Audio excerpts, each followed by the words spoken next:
Sanogo looked like the chance.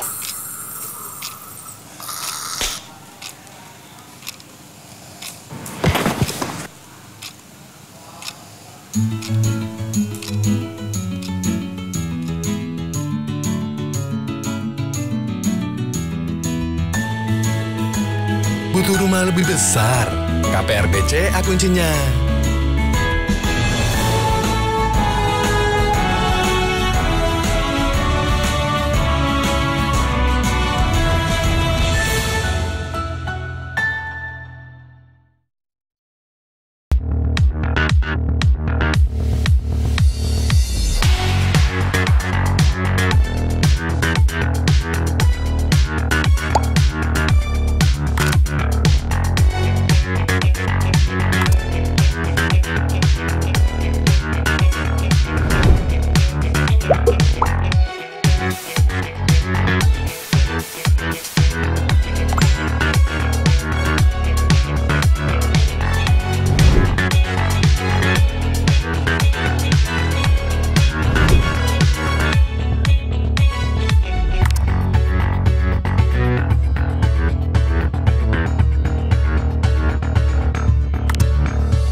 PT Asuransi Umum BCA atau yang biasa dikenal dengan BCA Insurance berdiri pada tahun 2010. Memiliki jaringan kantor yang tersebar di seluruh kota besar di Indonesia, serta didukung dengan banyaknya jaringan bengkel rekanan yang bekerja sama untuk memudahkan seluruh nasabah BCA Insurance dalam melakukan klaim kendaraan bermotor.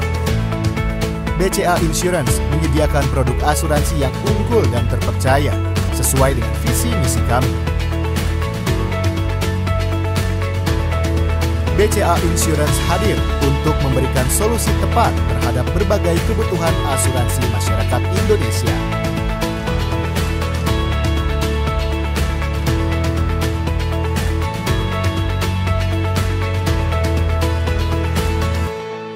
BCA Insurance, solusi tepat asuransi Anda.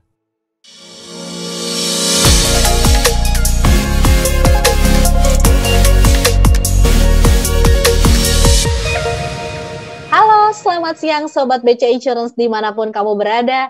Welcome back ke acara Bincang-Bincang BCA Insurance bersama saya dengan Eva Herdian di sini di rangkaian acara BCA KPR Online Expo 2021. 1 jam ke depan kita akan bicara tentang sesuatu yang sangat menarik, sesuatu yang sangat bermanfaat, yaitu investasi properti di generasi milenial. Oke, karena kita bicara dengan milenial, mulai sekarang panggilannya bukan Sobat BCA Insurance lagi ya, tapi Sobat Milenial BCA Insurance. Jadi nanti aku akan panggil teman-teman di sini adalah Sobat Milenial BCA Insurance.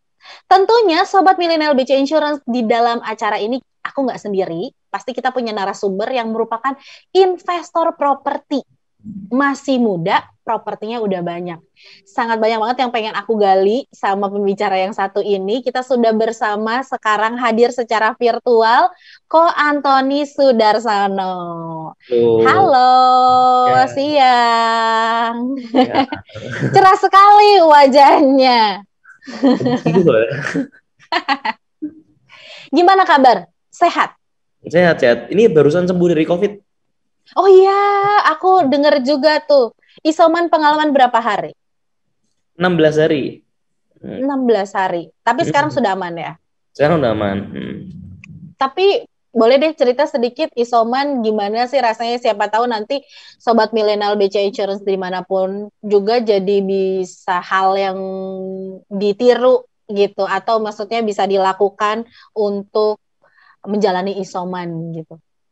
Ya sebenarnya kalau isoman aku sih sebenarnya kurang patut dicontoh ya, karena memang nggak terlalu banyak olahraga gitu. Karena sebenarnya yang lebih penting sih sebenarnya harus bisa juga olahraga, terus juga makan telur ya, mungkin ya telur, sama sering-sering berjemur sih, itu yang paling penting. Dan itu baru dapat informasinya tuh kayak seminggu belakangan gitu. Jadi makanya memang baru rutin tuh agak di minggu-minggu belakangan. Oh, Ya. oke. Tapi jenuh nggak isoman? Jenuh banget. Karena memang biasanya kan suka keluar ya, kemana-mana kerja juga biasanya kan ketemunya kontraktor gitu. Jadi kayak sering keluar-keluar, nggak di rumah terus gitu. Baru pertama kali dalam hidup 16 hari bener-bener di rumah terus. Rasanya gitu ya. Hari ini Ko Antoni udah sehat, insya Allah sehat, dan akan bisa memberikan kita insight-insight atau pengalaman, karena Ko Antoni, kenapa aku tadi bilang Sobat Milenial BC Insurance, karena tema kita hari ini adalah milenial bisa kok punya rumah.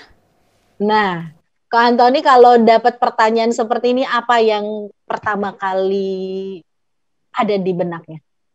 Gini, apa namanya, sebenarnya teman-teman itu banyak banget yang nggak mikirin rumah lagi karena mereka itu ngerasa rumah itu mahal, investasi yang terlalu tinggi. Jadi kayak kita itu udah mental block sendiri untuk membeli sebuah rumah gitu. Padahal sebenarnya kalau kita breakdown, kita hitung secara terperinci, itu sebenarnya milenial itu juga bisa beli rumah. Yang gajinya cuma UMR itu juga bisa beli rumah gitu. Misalkan buat aku kasih contohnya, mungkin teman-teman kalau teman-teman menghitung itu jangan teman-teman langsung menghitung, wah kalau punya rumah aku harus punya cash gitu.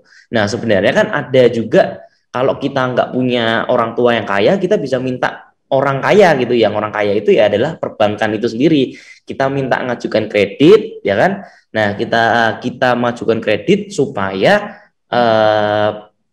perbankan ini membantu kita membeli sebuah unit rumah. Nah sebenarnya apakah gaji UMR itu bisa nggak? Bisa banget. Kalau misalkan kita mau beli rumah nih, katakanlah di angka 500 juta. Sekarang itu DP perbankan itu banyak kan 20% gitu. Kadang malah ada yang 10%, mungkin ada yang 5%. Aku juga baru dengar ada juga yang 0% gitu kan. Nah itu lagi banyak banget gitu. Nah sebenarnya bisa banget kalau misalkan 500 juta teman-teman, katakanlah kita yang aman ambil 20%, nah itu kan berarti 100 juta ya. Nah 100 juta ini kita breakdown lagi, teman-teman mungkin nggak belinya sekarang, tapi belinya itu di dalam jangka waktu 6 tahun. Nah dalam waktu jangka 6 tahun ini teman-teman itu bisa apa namanya, breakdown ya, per bulannya itu teman-teman harus saving berapa gitu. Nah misalkan teman-teman kalau dalam 6 tahun itu berarti itu kan kita butuh DP 100 juta ya, 500 juta DP-nya 20% berarti 100 juta. 100 juta kalau misalkan dalam 6 tahun berarti per tahunnya 16 juta. Nah 16 juta itu nanti kan per bulannya cuma sisihin 1,3 juta aja gitu. Nah kita buletin ya, kita buletin di angka 1,5 juta. Kenapa? Karena rumah 500 juta itu kan kalau misalkan ngambil kredit, teman-teman harus ingat ditambahin 7% sampai 10%. Gunanya buat apa? Gunanya untuk itu biaya-biaya kayak nanti pajak, biaya nanti kalau ambil kredit ada asuransi, ada provisi, macam-macam gitu. Nah kita buletin di angka 1,5 juta. Jadi sebenarnya bisa nggak untuk kita ngumpulin DP-nya? Bisa, selama teman-teman ngumpulin dalam 6 tahun, teman-teman sisihin sebulannya itu 1,5 juta, itu bisa banget teman-teman punya DP. Apalagi di zaman sekarang ya, banyak banget kayak P2P lending, crowdfunding, yang teman-teman 1,5 jutanya nggak perlu ditumpuk di dalam rekening. Teman-teman bisa juga puterin ke crowdfunding, dapetin returnnya 10%, 11%. Nah itu kan bisa banget gitu. Jadi banyak banget caranya supaya teman-teman ngumpulin DP-nya nggak usah sampai 6 tahun, bahkan jadi cuma 4 tahun pun bisa banget, bahkan 3 tahun pun bisa banget gitu. Jadi teman-teman nggak perlu takut. Menarik ya. Jadi sebenarnya kita akan bicaranya adalah milenial bisa beli rumah, tapi ingat harus ada perencanaannya ya. Betul. Nah, tapi sebelum kita ngomong detail perencanaannya seperti apa, arahannya seperti apa, mungkin kau boleh cerita nggak kenapa harus rumah? Karena kan sekarang itu banyak banget ya aku dengar orang milenial itu atau sobat milenial itu sekarang lebih mending membeli pengalaman. Kata dia lebih baik pengalaman YOLO gitu loh, you live just once gitu ya. Jadi menurut mereka kenapa nggak aku liburan dulu, aku beli sesuatu yang aku belum pernah beli dulu gitu. Baru deh ntar aja rumah. Jadi rumah menjadi prioritas kesekian untuk sobat milenial. Sedangkan kalau orang tua kita dulu kan pasti kan merasa rumah adalah target minimal sandang, pangan, papan gitu. Papan tuh rumah gitu kan. Nah, menurut Kak Antoni, kenapa sobat milenial tetap harus rumah menjadi pencapaiannya? Nah, gini apa namanya? Sebenarnya sih semakin kesini ya kayaknya aku lihat tuh banyak banget milenial itu yang sudah nggak punya prinsip-prinsip orang tua gitu. Mungkin karena bedanya karena orang tua itu dia punya zaman itu nggak ada yang namanya sosial media, jadi nggak ada yang namanya membanding-bandingkan, yang satu pergi liburan kita kepengen, yang satu punya mobil kita kepengen. Nah itu banyak banget yang kayak gitu, akhirnya untuk mencapai hal pokok ini aja susah banget gitu. Nah kita yang sebenarnya sebagai milenial itu sebenarnya harus ngikutin cara berpikir orang tua itu. Kita harus prioritasin dulu mana yang benar-benar urgent. Jangan sampai nanti ketika kita tua kita nggak bisa membeli rumahnya karena apa, harga propertinya itu udah keburu naik terus. Kalau teman-teman lihat sekarang itu kayak di Jakarta aja, properti yang harganya di bawah 1 miliar itu udah harus ke pinggir-pinggir terus gitu loh. Nah kalau teman-teman nggak benar-benar aware sama ini, nanti akhirnya teman-teman tuh malah ke pinggir terus gitu. Jadi nggak bakal dapet di center city-nya gitu. Nah, teman-teman harus bisa memprioritaskan mana yang benar-benar dipentingin dulu sama yang kebutuhan nanti gitu loh. Jangan sampai, aku sih punya prinsip gini ya. Jangan sampai nanti ketika tua anakku tuh bilang, kok kita rumah tuh belum punya gitu. Kok kita masih sewa.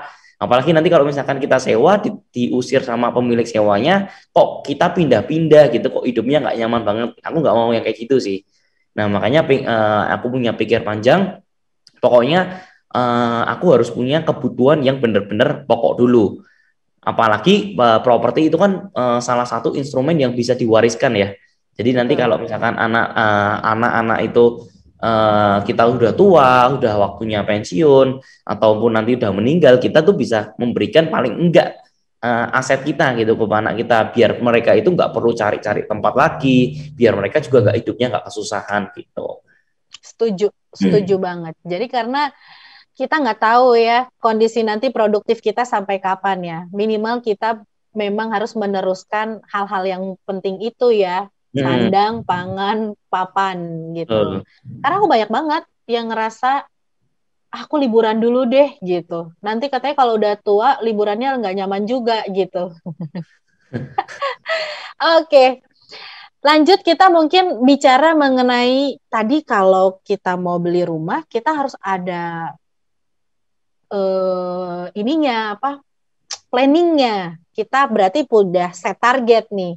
5 tahun, 6 tahun udah punya DP. Nah, buat set target itu kan kita juga kembali ke kondisi saat ini ya.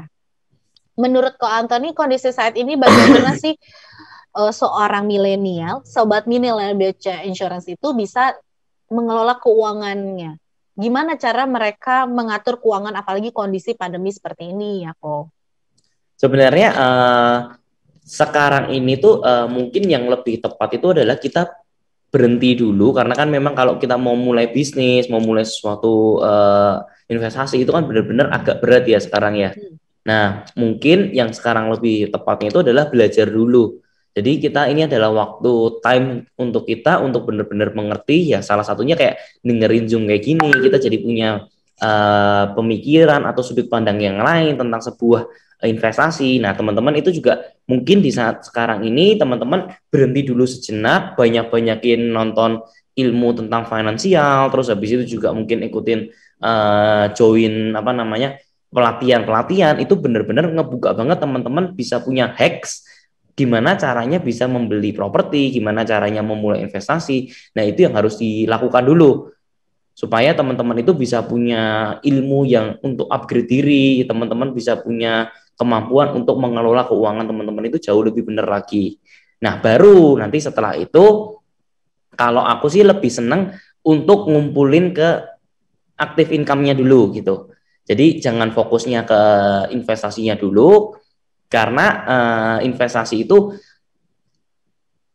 beda banget kalau misalkan kita investnya 100 juta dengan 10 juta itu rasanya akan beda banget gitu. Jadi kayak benar-benar yang harus kita kejar dulu adalah active income. Teman-teman kita cari-cari skill set yang kita gimana bisa freelance, kita bisa dapetin tambahan duit.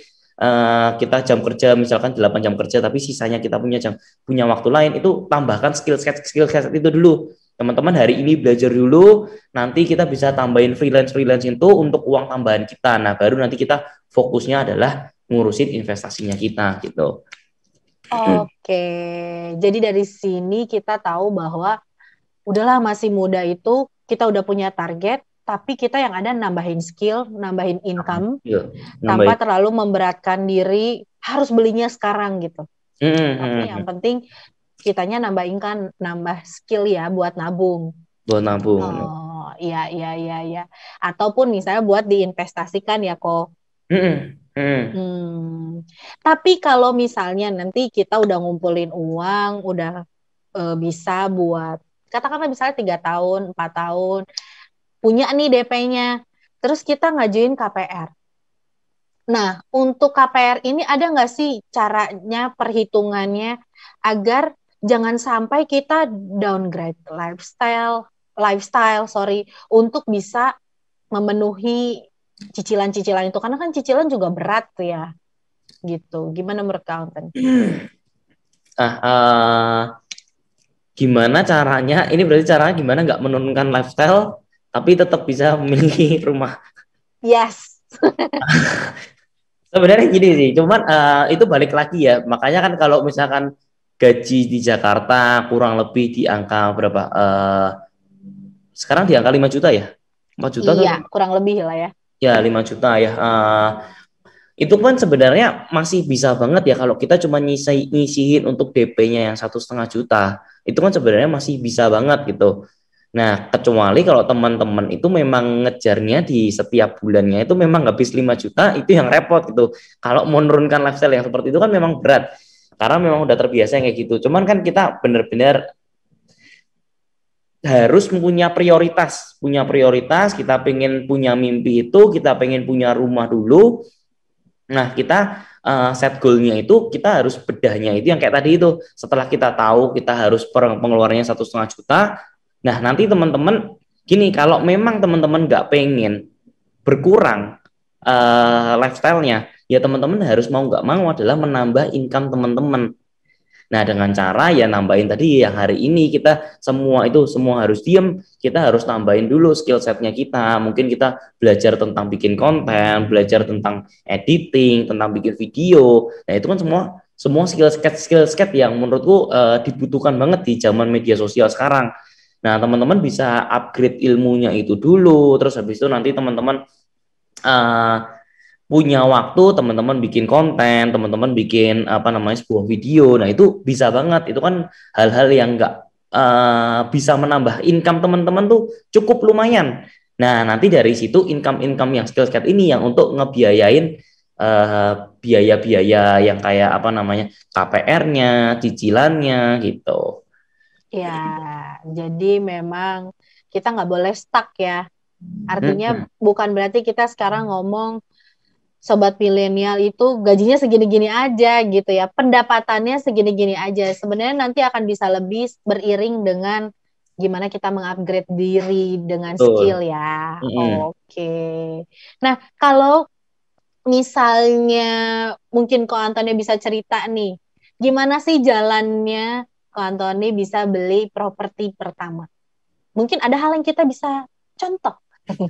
Oke, jadi gini ya, sebenarnya memang kenapa aku pengen banget masuk di industri properti, karena memang dari dulu itu aku sempat investasiin. Jadi investasinya tuh puter ke trading emas.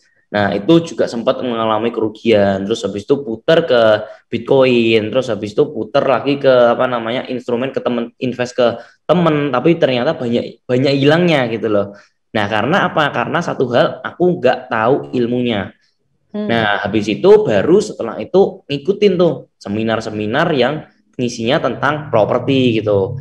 Kenapa properti? Karena balik lagi kayak orang tua zaman dulu pun juga bilangnya Kalau punya duit, investasinya di mana? Investasinya di properti. Terus juga kita lihat sendiri, perbankan sendiri itu dari dulu kalau kita punya aset itu pasti dicairkan dananya gitu. Tapi kalau kita bilang, Pak saya mau pinjam duit di bank, tapi saya cuma punya bisnis, nah pasti nggak akan diterima gitu. Pak saya mau mau pinjam uang, tapi aset saya, Instagram saya, YouTube saya, itu kan nggak mungkin bisa dijadikan uang gitu loh, nggak bisa, perbankan nggak mungkin menguangkan itu gitu. Tapi kalau kita punya properti itu bisa gitu. Jadi artinya perbankan yang bisnis yang sudah sustain selama ratusan tahun itu cuman percaya ke satu instrumen, yaitu perbankan, yaitu properti itu sendiri. Nah makanya kenapa aku terjun ke properti. Baru setelah itu mulai cari-cari tentang properti, cari-cari tentang workshopnya. Nah, akhirnya baru belajar di sana. Oh, baru tahu nih. Oh, kalau misalkan cari properti itu bukan sekedar kita kepengen beli apa, kita lakuin beli.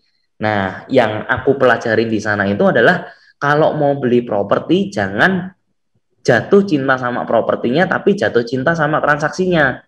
Jadi cari properti-properti itu yang memang harganya miring gitu. Nah, gimana tuh bisa tahu? Bisa. Jadi kalau misalkan properti yang harganya miring itu kita bisa bandingin. Misalkan harga di sekitar sana 1M, 1M, 1M, tapi ada juga yang jualnya cuma 600 juta. Kenapa bisa jualnya 600 juta? Karena memang mungkin orangnya lagi butuh uang. Yang pertama mungkin lagi kelilit hutang, orang tuanya lagi sakit, atau orang tuanya atau dia lagi cerai. Nah, itu sering banget terjadi, atau mau diwariskan ke anaknya. Nah, itu sering jadi, apalagi di masa pandemi kayak gini, banyak banget properti-properti yang sebenarnya salah harga gitu. Jadi, kalau kita ngelihat, kita cari properti jangan cari yang benar-benar harganya itu sama dengan harga market.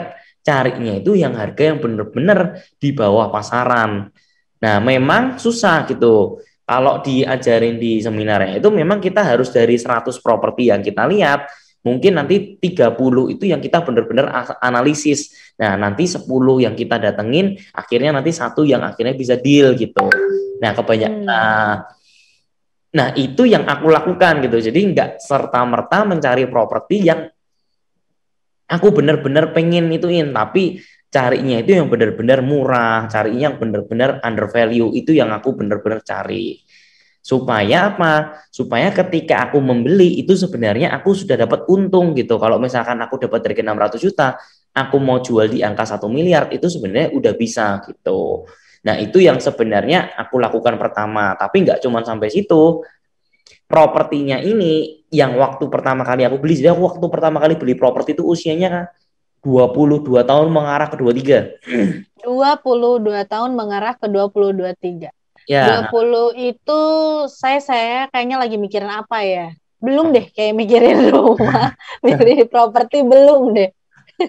Iya, kayak harus kan zamannya beda kan. Kalau dulu mungkin sosial medianya belum itu, kalau sekarang kan anak-anak zaman sekarang kan udah mulai investasi gitu kan. Apalagi sekarang yang umur 18 tahun, 20 tahun, aku rasa kayak, ih kok lebih gila lagi daripada aku gitu. Iya ya, kayaknya anak zaman sekarang tuh kayak lebih maju gitu pemikiran, Benar, karena benar, paparannya tuh luar biasa juga ya, mereka informasinya nonton udah luar YouTube. biasa, benar. Iya. Lalu setelah 22-23 itu beli pertama kali investasi properti. Beli pertama kali, benar. Belinya adalah rumah under value itu.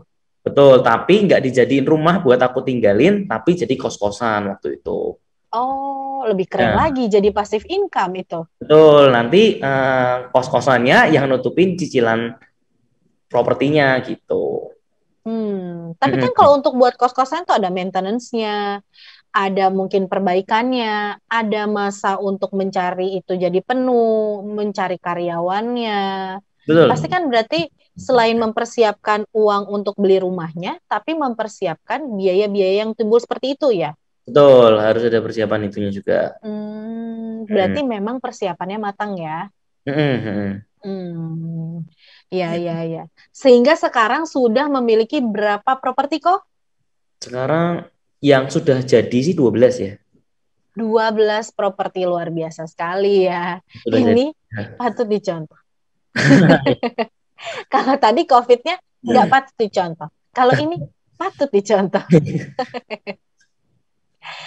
Oke.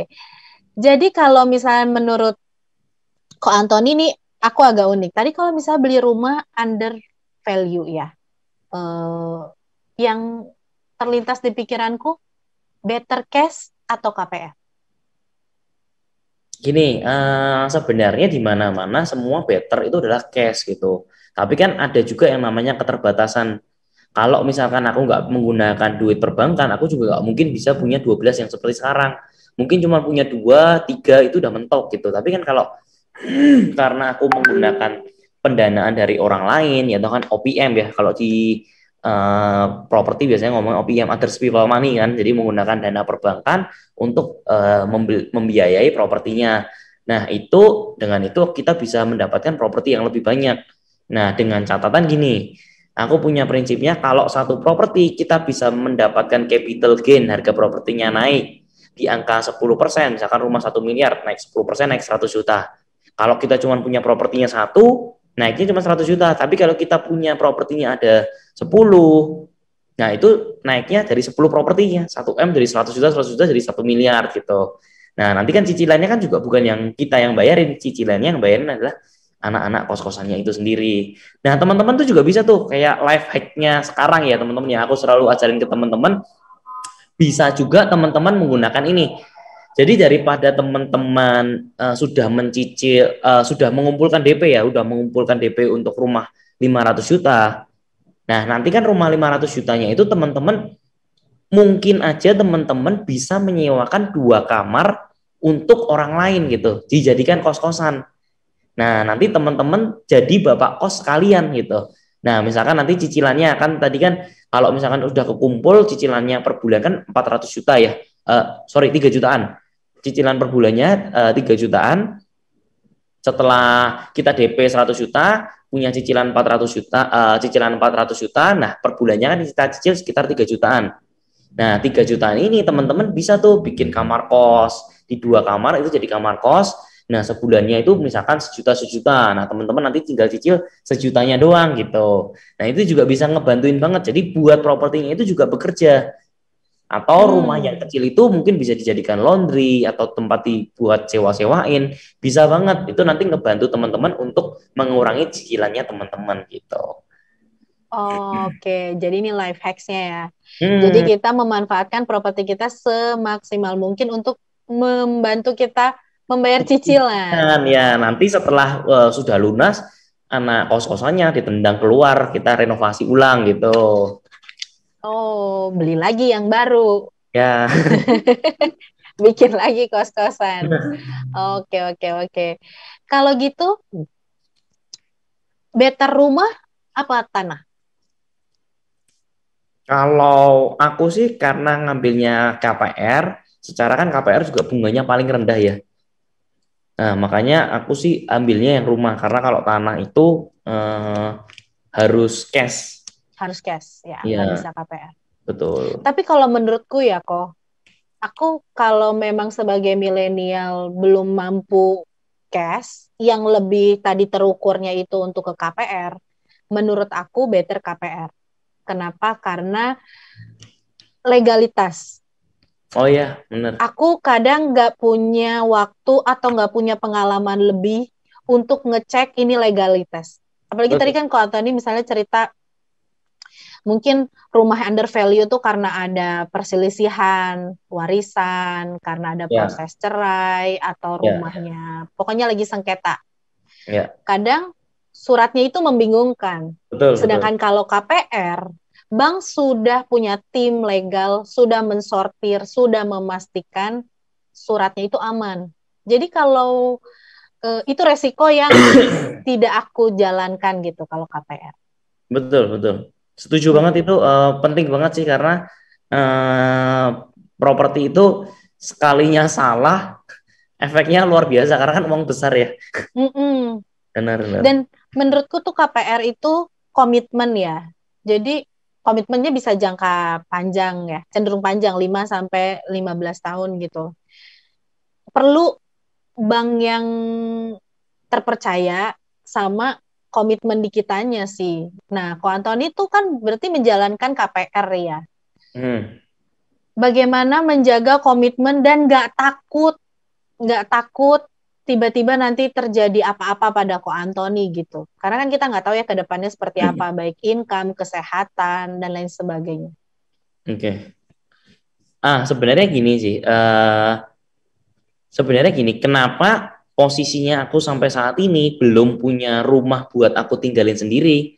Karena consideration-nya itu ya adalah itu. Karena kan kita nggak tahu ya, zaman itu kan benar-benar berkembang dengan sangat cepat. Benar-benar gampang berubah, sebentar ganti ini, sebentar ganti itu gitu. Nah,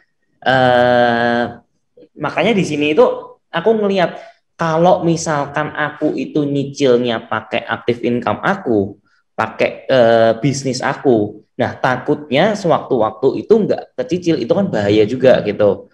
Nah itu kan karena memang benar itu komitmen di angka 10 tahun, 15 tahun.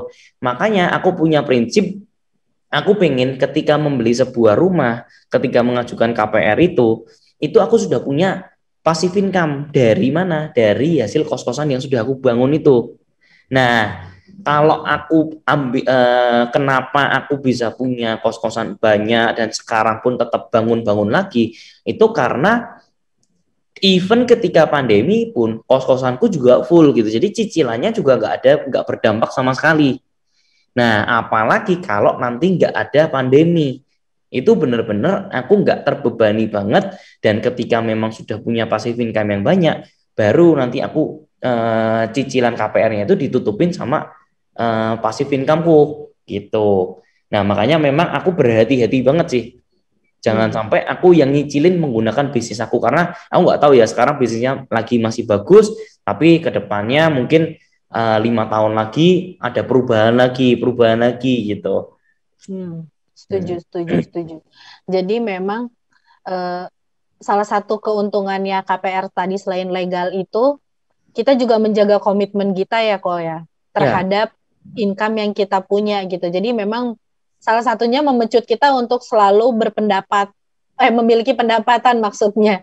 Either itu bisnis, itu mungkin sampingan, atau memang aktif income kita memang bekerja sebagai karyawan gitu kan ya kok. Tapi menurutku juga salah satu keuntungan KPR itu, kalau terjadi sesuatu pada kita, itu ya ada insurance-nya gitu terhadap kredit. Betul. Jadi ya properti kita juga aman-aman juga gitu. Apa itu juga menjadi pertimbangan Ko Antoni nggak?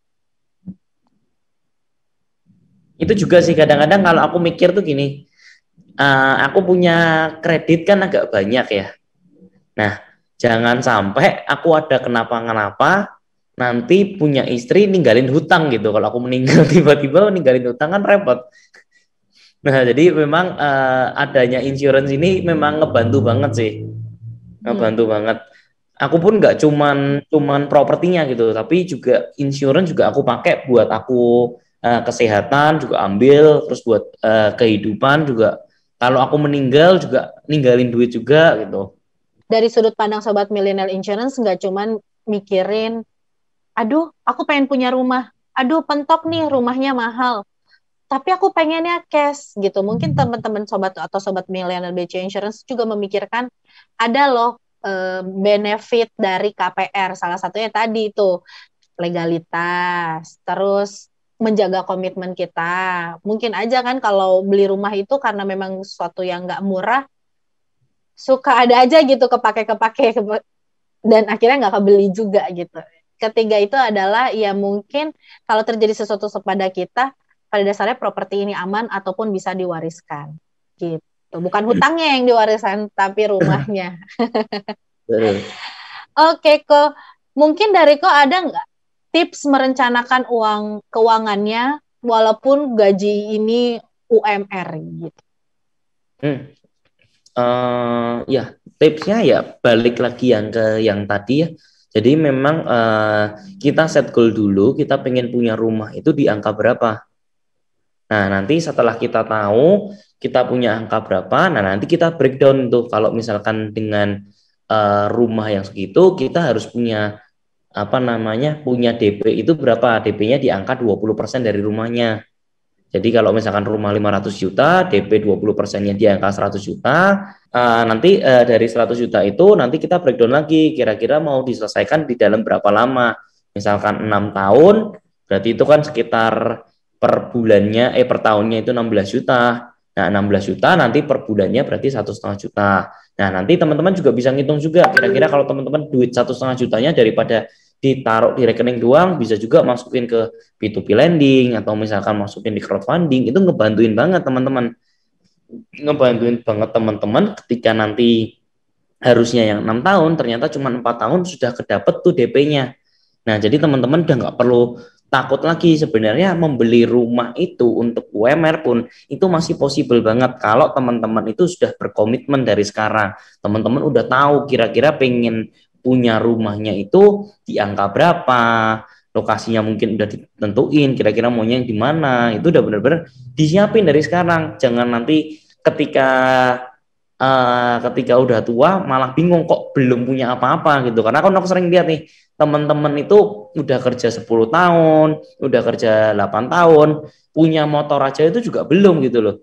Nah, jangan sampai kayak gitu teman-teman. Kita harus punya planning itu sejak benar-benar kita masih muda. Supaya nanti kita punya kehidupan itu juga jauh lebih terstruktur, anak-anak kita juga punya kehidupan yang jauh lebih layak gitu. Jadi benar-benar harus memanfaatkan usia produktif kita ya, Ko. Betul. Kalau begitu, faktor-faktor apa yang harus benar-benar kita perhatikan dalam kita membeli rumah pertama kita? Nah, kalau menurutku ya, untuk beli rumah yang pertama, mungkin yang pertama kita cari rumahnya jangan yang terlalu besar dulu lah. Maksudnya sebisa mungkin kita carinya itu enggak sembarang cari, kita pengen rumahnya seperti apa, tapi carinya itu yang benar-benar under value. Nah, nanti baru under value itu baru nanti kita renovasiin. Karena kan sebenarnya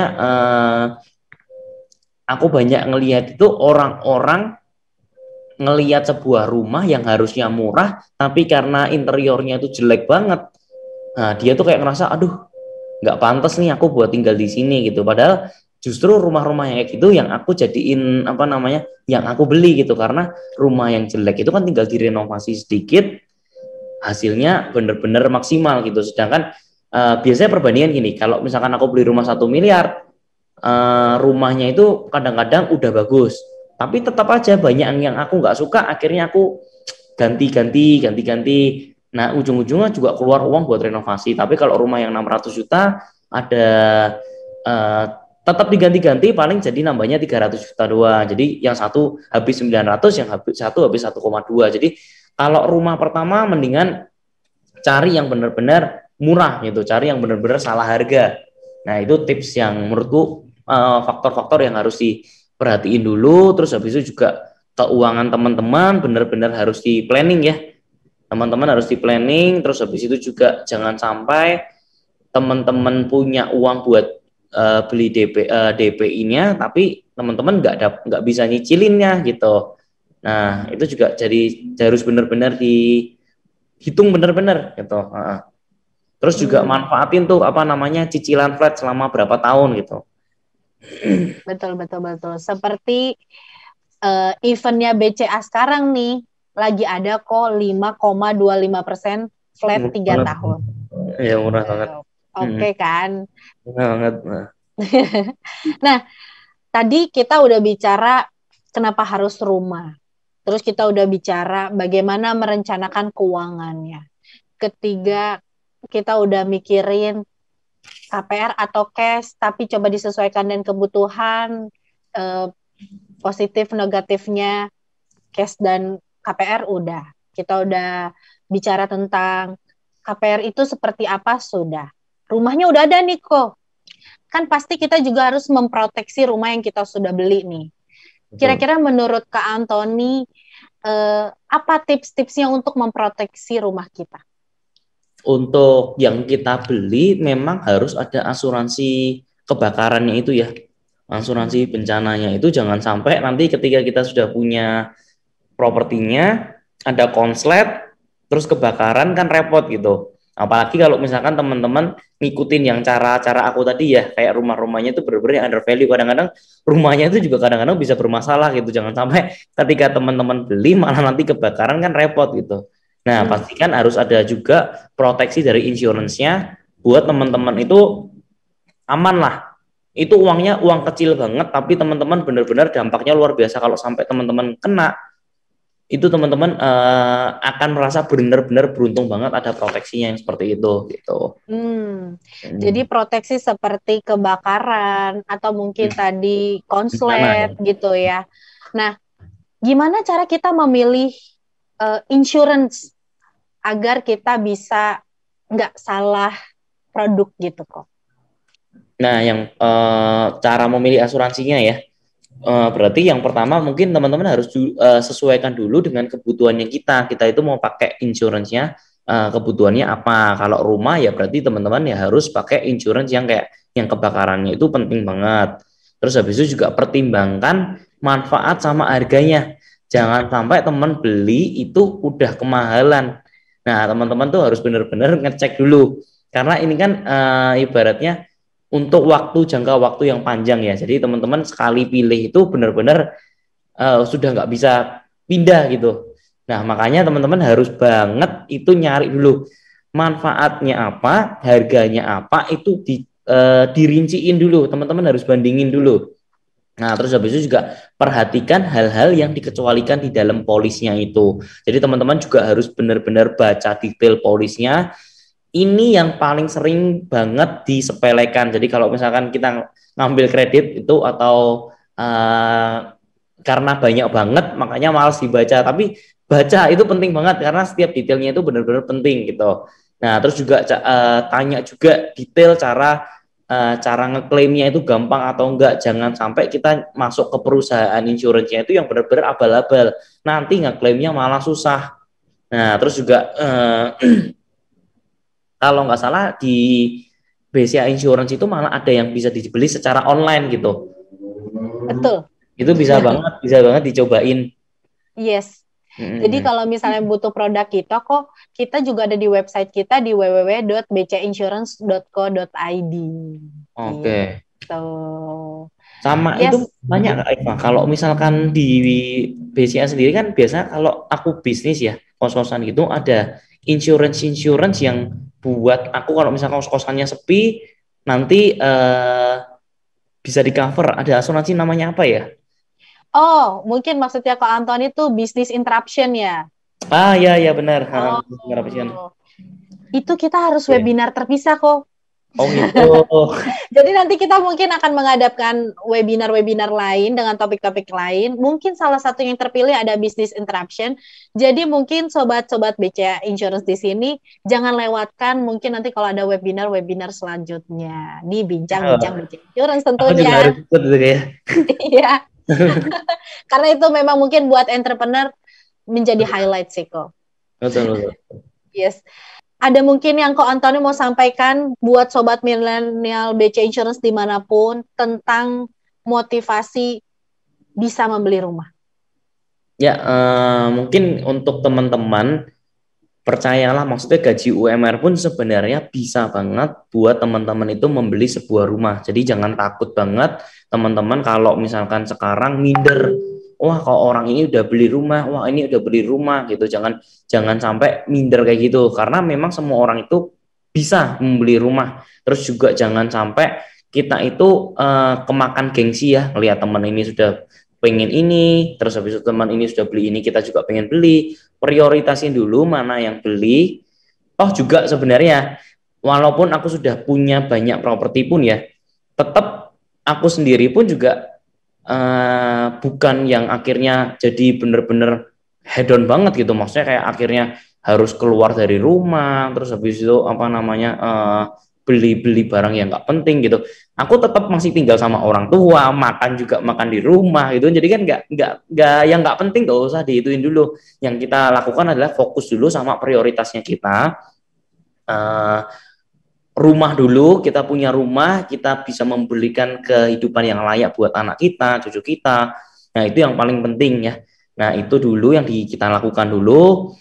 Teman-teman jangan patah semangat karena pasti bisa lah membeli itu. Terus kita banyak-banyak fokusin untuk menambah skill set. Di masa pandemi ini kita benar-benar harus semakin sering belajar, tambahin soft skill yang mungkin akan membantu teman-teman untuk meningkatkan income teman-teman. Teman-teman jangan kerja itu cuma 8 jam aja, tapi teman-teman setelah punya waktu kosong, teman-teman bisa pakai skill setnya teman-teman untuk dapetin tambahan income gitu. Wah, pesannya menarik nih Sobat Milenial BC Insurance. Kembali di highlight. Perbanyak skill, tingkatkan income. Jadi kerja ya kok. Betul. Masih muda lah. Masih muda, betul. Kita usia produktif, masih sehat ya kok. Betul. Oke, terima kasih Ko Antoni sudah cerita-cerita ya tentang pengalamannya. Juga sudah kasih motivasi sama Sobat Milenial BC Insurance dimanapun berada.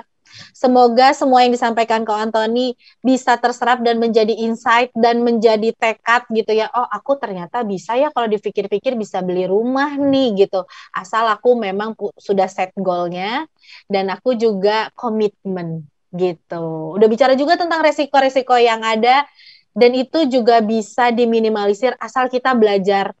Tadi tuh kata Ko Antoni, kita berdiam diri dulu nih, kita tenangkan, lalu kita lihat semua media yang ada, apa paparannya, kita ambil ilmunya, dan kita serap, dan kita bisa jalanin untuk bisa menjalani target kita.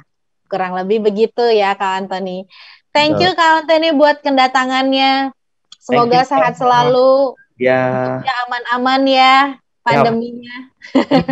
Dan kita semua berdoa semoga pandemi ini segera berlalu dan kita juga mungkin selanjutnya bisa mengadakan webinar atau bincang-bincang BC Insurance secara offline. Betul. Yes.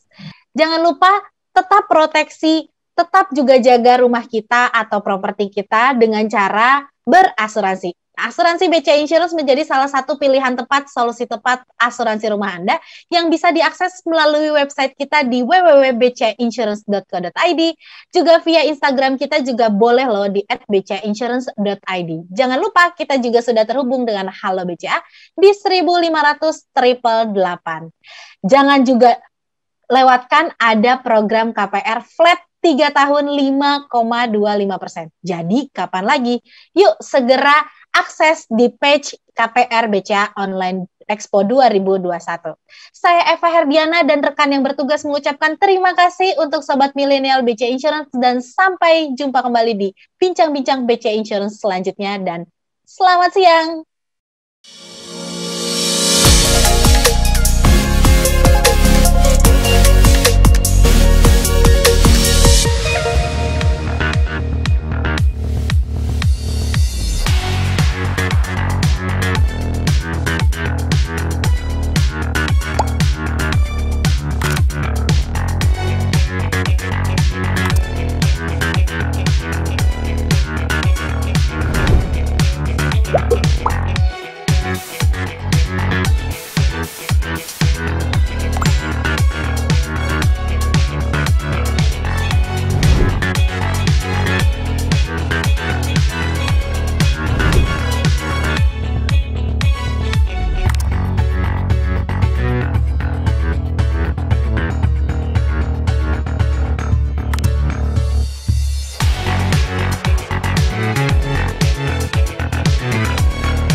Ayo pulang. Robotku.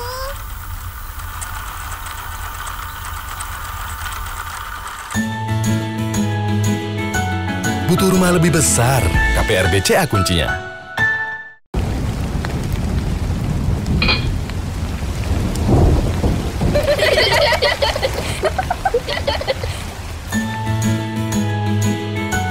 Butuh rumah lebih besar, KPR BCA kuncinya.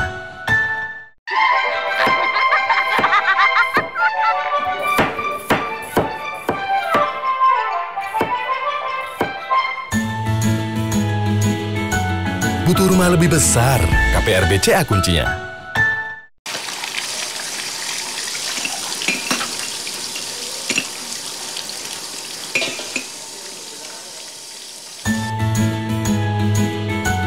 Butuh rumah lebih besar, KPRBCA kuncinya. Ramsey's touch into Sonogo. No offside flag here. Williamson.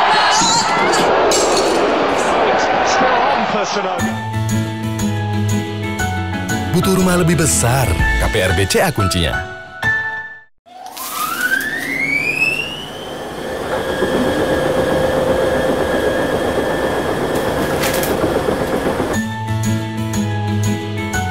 Butuh rumah lebih besar, KPRBCA kuncinya.